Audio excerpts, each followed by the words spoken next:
88 centimeters in feet? First of all, we need to know the value of 1 centimeter in feet. It's always 1 centimeter equals 0.03280839895 feet. Now we have to multiply 0.03280839895 by 88.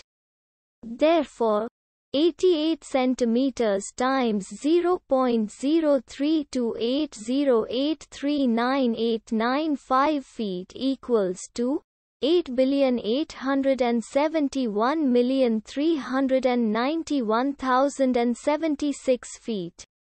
So, in other words, 88 centimeters equals to 8,871,391,076 feet.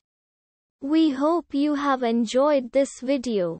Please like and subscribe to our channel for more videos like this.